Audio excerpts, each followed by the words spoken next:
السلام علیکم ورحمۃ اللہ وبرکاتہ۔ معزز ناظرین، آج کا ہمارا مسئلہ ہے، آج کا سوال ہے کہ کھانے کے لیے کس طریقے پر بیٹھا جائے کہ وہ سنت کے مطابق ہو جائے، یعنی سنت کے مطابق بیٹھنے کا کون سا طریقہ ہے جب انسان کھانا کھائے۔ تو جواباً عرض ہے کہ آپ علیہ الصلاۃ والسلام سے احادیث میں جو منقول ہے، یعنی آپ جب کھانا کھاتے تھے کس طریقے سے بیٹھتے تھے، تو احادیث میں یہ آتا ہے کہ آپ اس طرح بیٹھتے تھے جس طریقے سے مساکین لوگ بیٹھتے ہیں، یعنی جو غریب لوگ ہیں، مسکین لوگ ہیں، وہ جس طریقے سے بیٹھ کر کے کھانا کھاتے ہیں، اسی طریقے سے آپ علیہ الصلاۃ والسلام بیٹھ کر کے کھانا کھاتے تھے۔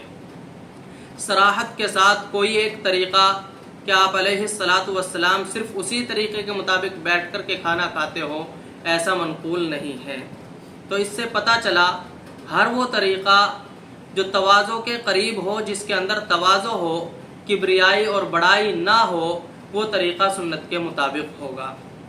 لہذا اس میں اگر انسان دو زانو ہو کر کے بیٹھ کر کے کھانا کھا رہا ہے، یعنی اس طریقے سے بیٹھا ہے جس طریقے سے التحیات میں بیٹھتے ہیں، نماز پڑھتے ہوئے جب انسان تشہد کے لیے بیٹھتا ہے، یعنی دونوں گھٹنے نیچے ہوتے ہیں، تو اس طریقے سے انسان بیٹھ کر کے کھانا کھائے تو یہ تواضع کا طریقہ ہے، یہ سنت کے موافق ہو جائے گا۔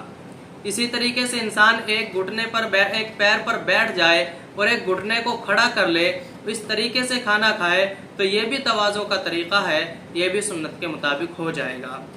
یا آدمی اکڑو بیٹھ کر کے کھانا کھائے تو یہ بھی تواضع میں آتا ہے اور یہ بھی سنت کے مطابق ہو جائے گا۔ تو ہر وہ طریقہ جو جس کے اندر تواضع ہو وہ سنت کے موافق ہے، اور جس کے اندر تواضع نہ ہو وہ سنت کے موافق نہیں ہے۔ مثال کے طور پر آلتی پالتی مار کر کے کھانا کھانا یہ جائز تو ہے، ناجائز نہیں ہے، لیکن سنت کے موافق نہیں ہے۔ اسی طریقے سے کرسی پر میز پر کھانا کھانا یہ بھی جائز ہے، لیکن یہ سنت کے موافق نہیں ہے۔ تو آپ علیہ الصلاۃ والسلام سے صراحت کے ساتھ کوئی ایک طریقہ منقول نہیں ہے کہ صرف اسی طریقے پر آپ علیہ الصلاۃ والسلام کھانا کھاتے ہوں۔ ہر وہ طریقہ جس کے اندر تواضع ہو اس طریقے سے کھانا کھانا سنت ہے۔